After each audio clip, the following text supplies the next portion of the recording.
Everyone. क्या आप statistics से रिलेटेड कोई से भी कॉम्पिटिटिव एग्जाम की प्रिपरेशन ले रहे हैं? अगर ऐसा है तो आपको इस वीडियो में स्वागत है। देखिए, आज के वीडियो का टॉपिक है ट्रांसफॉर्मेशन ऑफ रैंडम वेरिएबल्स। क्या ये टॉपिक आपके एग्जाम पे सिलेबस पे है? तो आप इस वीडियो को कंटिन्यू कर सकते हैं। हम लोग प्रिपरेशन ले रहे हैं एमसीक्यू क्वेश्चन के थ्रू, जो इंपॉर्टेंट होने वाला है कोई से भी स्टैटिस्टिक्स से रिलेटेड एग्जाम कॉम्पिटिटिव एग्जामिनेशन के लिए। तो हमारे पास है आज है वीडियो नंबर 10। देखेंगे आज हम लोग 5 क्वेश्चन और एमसीक्यू क्वेश्चन कैसे इजीली सॉल्व किया जाता है। देखिए, हम लोग बेसिकली इस सिलेबस को फॉलो कर रहे हैं और इस सिलेबस से हम लोगों ने ख़त्म कर दिए थे almost marginal and conditional distribution तक। तो आज का जो टॉपिक है हमारा, आज का टॉपिक बन जाएगा ट्रांसफॉर्मेशन ऑफ रैंडम वेरिएबल। इसी से हम लोग 10 एमसीक्यू प्रैक्टिस करेंगे। आज पहला पार्ट होगा, क्योंकि मैथमेटिकल टाइप है तो 5 क्वेश्चन देखने को मिल जाएगा आपको।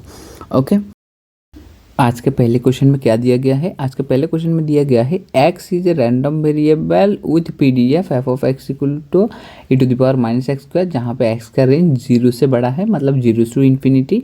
हम लोगों को निकालने के लिए दिया है find the PDF of y। क्यों ट्रांसफॉर्मेशन ऑफ रैंडम वेरिएबल है? Basically transformation of random variable मतलब आपका कोई x एक रैंडम वेरिएबल होगा, y एक रैंडम वेरिएबल होगा। x जो रैंडम वेरिएबल है उसका फंक्शन वो लोग आपको प्रोवाइड कर देंगे, नहीं तो बोल देंगे कौन सा डिस्ट्रीब्यूशन फॉलो करता है। आपको निकालना पड़ेगा इस y कौन सा डिस्ट्रीब्यूशन फॉलो करता है उस डिस्ट्रीब्यूशन को। तो देखिए, तब हमारा क्या रहेगा कि x के साथ y किसी ना किसी तरह से रिलेटेड रहेगा और हमें बोल दिया जाएगा x का फंक्शन है, y का फंक्शन निकालो। यहाँ पे फंक्शन किस तरह से रिलेटेड है? यहाँ पे फंक्शन रिलेटेड है y इक्वल टू 2x। अगर आप यहाँ से x निकाल लेंगे तो ये y/2 इस तरह से रिलेटेड है। तो हम लोग f ऑफ y को कैसे निकालेंगे? f ऑफ y को निकालने के लिए फॉर्मूला पहले से लिख लेते हैं। f ऑफ y को निकालने के लिए आप f ऑफ x को, यहाँ पे देखिए f ऑफ x फंक्शन दिया गया है ना, इसी फंक्शन को x के साथ जो रिलेटेड वेरिएबल है उसके फॉर्म पे लिखेंगे। तो रिलेटेड वेरिएबल क्या है? y/2। तो हम लोग लिख देंगे y/2। और एक होता है मॉड्यूलस ऑफ जैकोबियन। जैकोबियन क्या होता है? जैकोबियन होता है आपका बेसिकली ओल्ड वेरिएबल को न्यू वेरिएबल के रिस्पेक्ट में डिफरेंशिएट करना। तो हमारा ओल्ड क्या है? ओल्ड बेसिकली x दिया गया है ना, न्यू क्या है? न्यू y है। तो ये न्यू हो जाएगा, ये ओल्ड है। तो ओल्ड को न्यू के रिस्पेक्ट में डिफरेंशिएट करना। तो x का वैल्यू क्या है? y/2। तो y/2 का अगर डिफरेंशिएट करेंगे विथ रिस्पेक्ट टू y तो आपका क्या बन जाएगा? 1/2। अब यहाँ पे देखिए f of x equal to e⁻⁻x। तो हमारे पास x का वैल्यू क्या है? y/2। तो हम लोग इसी को सब्सटीट्यूट कर देंगे। अगर x की जगह पे आप y/2 पुट करेंगे तो क्या आ जाएगा? e⁻x की जगह पे y/2। तो यहाँ पे हमारा ये फंक्शन क्या देगा? e⁻⁻y/2। और जैकोबियन क्या है? जैकोबियन 1/2 है, तो हम लोग 1/2 पुट कर देंगे। तो अल्टीमेट फंक्शन क्या बन जाएगा? 1/2 इंटू e⁻⁻y/2, जहाँ पे हमारा y का रेंज क्या होगा? y का रेंज भी हमारा ग्रेटर देन और इक्वल टू 0 हो जाएगा। तो इस तरह से हमारे पास कौन सा ऑप्शन करेक्ट हो जाएगा? इस तरह से हमारे पास ये ऑप्शन नंबर ए जो है ए करेक्ट हो जाएगा।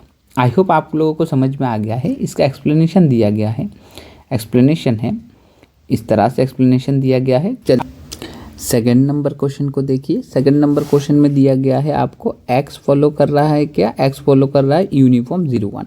तो मैं आप लोग ऐसे याद करके रखिए, इन जनरल x अगर यूनिफॉर्म a और b को फॉलो करता है तो हम लोगों के पास f ऑफ x हो जाता है 1/b-a, और जहाँ पे हमारा x का रेंज हो जाता है a से x बड़ा और b तक, एक बाउंड्री तक। क्योंकि हमारे इस क्वेश्चन के लिए क्या दिया गया है? इस क्वेश्चन के लिए दिया गया है x फॉलो कर रहा है यूनिफॉर्म 0, 1 को। तो हम लोगों को f ऑफ x क्या मिल जाएगा? f ऑफ x मिल जाएगा 1/b-1 करेंगे तो 1-0, तो हम लोगों को मिल जाएगा 1/1। तो मतलब 1 ही हमारा f ऑफ x का वैल्यू 1 है। जहाँ पे हमारा x का क्या रेंज है? x का रेंज है 0 से लेके x हमारा 1 तक चलेगा। ओके, तो हम लोगों के पास fx। अब यहाँ पे एक y का रिलेशन दिया गया है। लास्ट क्वेश्चन में जैसा y इक्वल टू 2x दिया गया था, यहाँ पे ये y equal to -ln x दिया गया है। तो हम लोगों को क्या निकालना है? तो फाइंड द पीडीएफ। तो ओल्ड हमारे पास x है, ये ओल्ड है, ये न्यू है, ये ओल्ड वाला है, ये न्यू वाला है, हमें न्यू वाला निकालना है। तो हम लोग क्या लिखेंगे? हम लोग लिखेंगे कि एफ ऑफ वाई निकालने वाले हैं। एफ ऑफ वाई को हम लोग कैसे निकालेंगे, यहाँ पे रहेगा इन टर्म्स ऑफ एक्स जो होगा इन टर्म्स ऑफ वाई पे लिखेंगे और यहाँ पे होगा हमारा जैकोबियन। तो हम लोग पहले इस y के रिलेशन से x को निकाल लेते हैं। y इक्वल टू क्या दिया गया है, माइनस ln x। तो मैं माइनस पहले इस तरफ ले लेता हूँ, माइनस बोथ साइड में मल्टीप्लाई करके। तो y इक्वल टू हमारे पास क्या आ जाएगा, y minus y equal to ln x। Both side में आप अगर e टू द पावर लेंगे तो ये आ जाएगा e to the power minus y equal to आप लोगों को मिल जाएगा ओनली x। तो हमारे पास क्या आ गया है, x equal to e to the power minus y. तो हम लोगों को पता है कि हम लोग जैकोबियन अगर निकालेंगे, जैकोबियन क्या होता है कि ओल्ड हमारा x होगा बाई न्यू के रेस्पेक्ट में डिफरेंशिएशन। तो न्यू के रेस्पेक्ट में अगर आप डिफरेंशिएशन कर रहे हो तो आपको क्या मिल जाएगा, ई टू द पावर, अगर देखिए e to the power minus e to the power अगर ए एक्स है तो हमारा बन जाता है a into e to the power a x. ये है डिफरेंशिएशन, क्योंकि ये यहाँ पे ए के जगह पे, यहाँ पे देखिए ए के जगह पे आप -1 सोच सकते हैं। तो ये बन जाएगा -1 into e to the power minus y. तो अल्टीमेट क्या मिल जाता है, minus of e to the power minus y. Okay, अब हमारे पास x का क्या है, x है इन टर्म्स ऑफ y। तो इन टर्म्स ऑफ y आप कैसे लिखेंगे, x का वैल्यू क्या है, ई टू द पावर आपका माइनस वाई है। तो हम लोग इसको कंटिन्यू करेंगे, क्योंकि देखिए ये f ऑफ x हमारे पास सिर्फ 1 है। तो यहाँ पे हम x से वैल्यू रिप्लेस तो नहीं कर सकते हैं, तो 1 के जगह पे ये क्या बैठ जाएगा, अगर आप e to the power minus y भी लिखेंगे ना कि x के जगह पे मेरा ये है, इसके फॉर्म पे लिखूंगा। फिर क्योंकि 1 है तो हम लोग कुछ भी अलग नहीं लिख सकते, कि x होता तो y के फॉर्म पे पुट कर देते। तो पहला वाला हमारा 1 रह जाएगा और जैकोबियन में हम लोग minus of e to the power minus y को पुट कर लेंगे। तो यहाँ पे क्योंकि ये मॉड्यूलर साइन है तो इस नेगेटिव को पॉजिटिव कर देगा, तो हम लोगों के पास सिर्फ e to the power minus y ही बचा रहेगा। तो e to the power minus y है हमारा, जहाँ पे वाई का रेंज क्या होगा, वाई आपका ग्रेटर देन और इक्वल टू 0 होगा। आप वाई को बेसिकली इसी रेंज के हिसाब से कंपेयर कर सकते हैं कि 0 से बड़ा होगा। आई होप समझ में आ गया है। इसका करेक्ट ऑप्शन जो होगा हमारा ऑप्शन नंबर ए हो जाएगा। ओके, तो देखिए इसका एक्सप्लेनेशन भी सेम तरह से दिया जाएगा। तो हम लोग एक्सप्लेनेशन आई होप आप लोगों को समझ में आ गया है। तो नेक्स्ट क्वेश्चन पे मूव करते हैं। ये है हमारा नेक्स्ट क्वेश्चन, क्वेश्चन नंबर 3। यहाँ पे आप लोगों को रिजल्ट याद करके रखना है। जब भी आप लोग काई स्क्वायर को पढ़ेंगे ना तब बहुत अच्छे से कर सकते हैं। अभी मैं आप लोगों को सिर्फ रिजल्ट के थ्रू इसको समझा रहा हूँ। ये रिजल्ट याद करने से क्वेश्चन हो जाएगा। एक्स फॉलो कर रहा है exponential normal distribution with mean 0 variance 1। तो ये हमारा हो जाता है स्टैंडर्ड नॉर्मल डिस्ट्रीब्यूशन, क्योंकि 0 1 है। तो स्टैंडर्ड नॉर्मल डिस्ट्रीब्यूशन आप पूछा गया है y equal to x square आपका क्या फॉलो करेगा। तो ये आप लोग डायरेक्ट याद करके रखिए। इसका एक्सप्लेनेशन अगर करेंगे तो थोड़ा सा लेंथी हो जाएगा। तो फिर भी मैं आप लोगों को बोल रहा हूँ कि किस तरह से करेंगे कि f ऑफ x पहले पुट कर लेंगे। f ऑफ x आपके पास आ जाएगा 1/√2 pi e to the power minus x square by 2, जहाँ पे हम लोगों को रेंज मिल जाएगा -∞ टू x टू +∞। अब इसमें आप लोगों को क्या करना है, ये जो एक्स स्क्वायर है इस एक्स स्क्वायर को y पकड़ के अगर करेंगे तो आप लोगों को सेम प्रोसीड्यूर में आप करेंगे तो आप लोगों को f ऑफ y क्या मिल जाएगा, f of y basically chi square distribution को फॉलो करेगा जिसका डिग्रीज ऑफ फ्रीडम 1 होगा। तो आप सिर्फ सिंपली रिजल्ट को याद कीजिए। ये अगर थ्योरेटिकल क्वेश्चन होता तो मैं एक्सप्लेन कर देता, क्योंकि आपको ऑब्जेक्टिव पूछेगा तो हमें थोड़ा बहुत रिजल्ट के थ्रू भी काम करना पड़ेगा।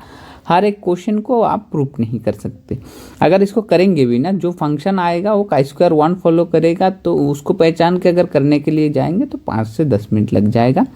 इसलिए आप लोग डायरेक्ट इसको रिजल्ट के थ्रू टिक कर दीजिए। ओके, तो क्वेश्चन नंबर 4 हमें क्या दिया गया है। क्वेश्चन नंबर 4 पे हमें दिया गया है कि x फॉलो कर रहा है हमारा एक्सपोनेंशियल डिस्ट्रीब्यूशन विथ दिया गया है मीन 2। तो मीन अगर आपका 2 होगा ना तो डिस्ट्रीब्यूशन कैसा हो जाए। देखिए क्वेश्चन नंबर 4 हमें क्या बोला गया है कि क्वेश्चन नंबर 4 पे बोला गया है x follows the exponential distribution with mean 2। अगर मीन 2 होगा तो इसका डिस्ट्रीब्यूशन का फंक्शन कैसा रहेगा। अगर देखिए इन जनरल अगर x फॉलो करता है exponential distribution with parameter lambda, अगर मीन लेमडा हो, ठीक है, अगर मीन लेमडा है तो एफ ऑफ एक्स हमारा क्या बन जाता है, एफ ऑफ एक्स बन जाता है 1/λ e⁻⁻x/λ। तो इसी के सिमिलरली हमें दिया गया है लेमडा के प्लेस पे 2, तो हमारा डिस्ट्रीब्यूशन क्या बन जाएगा, क्योंकि हमें दिया गया है एक्सपोनेंशियल विथ पैरामीटर 2, तो हम लोगों के केस में बन जाएगा f of x equal to 1/2 into e⁻⁻x/2। इस तरह से हमारे पास क्या दिया गया है, हमारे पास फंक्शन दिया गया है। Okay, no issue. अब हमारे पास क्या है और रेंज क्या होता है, x ग्रेटर देन 0, मतलब x 0 टू इन्फिनिटी तक दिया जाता है। हम लोगों को निकालना है y equal to 2x। y equal to 2x निकालने के लिए आप लोग क्या करेंगे कि यहाँ पे लिख लेंगे कि y इक्वल टू हमारे पास दिया गया है 2x। अब यहाँ पे हमें x का वैल्यू निकालना पड़ेगा क्योंकि हमें जैकोबियन निकालना है, तो हम लोग कैसे लिखेंगे कि ये है हमारा y/2। x का वैल्यू किसे लिखेंगे, y/2। तो हम लोगों को फाइनल क्या निकालना होगा, y के फंक्शन हम कैसे लिखेंगे, इन टर्म्स ऑफ x। तो x इक्वल टू हमें क्या है, ये है y/2। आप देखेंगे y निकालना होगा ना, यहाँ पे x एफ ऑफ x को ही चेंज करेंगे, लेकिन x के जगह पे y/2 पुट कर देंगे, तो ये रहेगा एक काम। और दूसरा हमें निकालना है जैकोबियन। तो जो जैकोबियन हमें कैसे मिल जाता है, जैकोबियन हमें ओल्ड को न्यू के रिस्पेक्ट में डिफरेंशिएट करके मिल जाता है। तो हम अगर ओल्ड को न्यू के रिस्पेक्ट में डिफरेंशिएट करेंगे तो x को y के रिस्पेक्ट में डिफरेंशिएट करेंगे तो हमारे पास क्या आ जाएगा, 1/2। तो हम लोग इसी को ही पुट कर देते हैं, यहाँ पे रहेगा 1/2। इसी फंक्शन को यहाँ पे x है ना, x के जगह पे आप y/2 पुट करके लाइए। y/2 पुट करेंगे तो 1/2 e⁻, ये रहेगा -1/2 इंटू 1/2। अब यहाँ पे जैकोबियन क्या है, 1/2, तो हम लोग इसको ऐसे लिख देंगे। तो अल्टीमेट क्या आ जाएगा, 1/2 इंटू 1/2 1/4 e⁻s ये है 1/4, इस तरह से, ठीक है। तो हम लोगों के पास चला आएगा ये पर्टिकुलर वैल्यू। तो आई होप आप लोगों को समझ में आ रहा है इस तरह से। तो हम लोग इसी को सॉल्व कर सकते हैं। तो 1/2 ओके, यहाँ पे है x के जगह पे हमें क्या पुट करना था, x के जगह पे y/2 है ना, तो ये y/2 बन जाएगा आपका, यहाँ पर भी y/4 बन जाएगा। तो हम लोगों को फाइनली क्या मिल जाता है, फाइनली हमें मिल जाता है कि y भी हमारा ग्रेटर देन कहाँ बनेगा, 0। तो इस तरह के केस में हमारा फाइनल आंसर क्या हो जाएगा कि f ऑफ y हमारे पास निकल के आया है 1/4 इंटू e⁻⁻y/4। तो इस तरह के केस में हमारे पास ऑप्शन नंबर बी जो है करेक्ट हो जाएगा। यहाँ पे सी लिखा है, डेफिनेटली यहाँ पे तो 2 है, नहीं, ये ऑप्शन नंबर बी करेक्ट हो जाएगा, ठीक है, ये ऑप्शन नंबर बी करेक्ट हो जाएगा, ठीक है। अब देखेंगे इसके एक्सप्लेनेशन भी सेम वे में दिया गया होगा, तो आप एक्सप्लेनेशन आई होप समझ में आ गया है। तो नेक्स्ट क्वेश्चन पे चलेंगे, ये आज का लास्ट क्वेश्चन होगा आप लोगों के लिए। एक्सपेक्टेड वैल्यू ऑफ y निकालने के लिए बोला गया है, जहाँ पे y का एक रिलेशन दिया गया है और हमारा x क्या फॉलो कर रहा है, स्टैंडर्ड नॉर्मल 0 1। तो आप सभी को पता है x अगर स्टैंडर्ड नॉर्मल 0 और 1 को फॉलो करता है ना, तो एक्सपेक्टेड वैल्यू ऑफ x क्या हो जाता है, 0, और वेरिएंस ऑफ x क्या हो जाता है, वेरिएंस ऑफ x हो जाता है 1।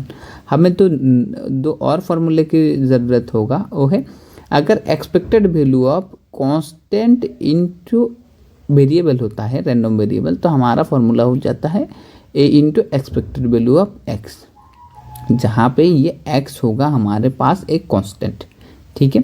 और दूसरा फॉर्मूला है एक्सपेक्टेड वैल्यू ऑफ कांस्टेंट अगर लेंगे तो हमारा कांस्टेंट ही रह जाता है। तो इस तरह से हम लोग एक्सपेक्टेड वैल्यू ऑफ y को निकाल लेंगे। y को निकालने के लिए आप लोग एक्सपेक्टेशन बोथ साइड में पुट करेंगे। मैं इसी लाइन के बोथ साइड में एक्सपेक्टेशन पुट कर रहा हूँ, a into x plus b. तो अभी आप लोग को क्या मिल जाएगा, एक्सपेक्टेड इंडिविजुअली बैठेगा a x, अब यहाँ पे आएगा एक्सपेक्टेड वैल्यू ऑफ b। यहाँ पे क्या दिया गया, a कांस्टेंट है, x एक वेरिएबल है, तो हम लोगों को फॉर्मूला पता है कि a into expected value of x हम लोग लिखेंगे plus expected value of b जो है ये कांस्टेंट की तरह होगा तो b ही हो जाएगा, क्योंकि हमें पता है ये पर्टिकुलर वैल्यू जो है 0 है, तो तो हमारे पास a इंटू 0 प्लस बी होगा, तो अल्टीमेट बी हमारा फाइनल आंसर हो जाएगा। आई होप आप लोगों को समझ में आ गया है। तो ऑप्शन नंबर बी हमारा करेक्ट हो जाएगा और इसका सिंपल एक्सप्लेनेशन यहाँ पे दिया गया है। Thank you for watching. इस तरह के इंफॉर्मेटिव क्वेश्चन के लिए आप हमारे चैनल से जुड़ सकते हैं और चैनल को डेफिनेटली सब्सक्राइब लाइक कर दीजिए ताकि नेक्स्ट वीडियो आप लोगों को सबसे पहले मिले। Thank you.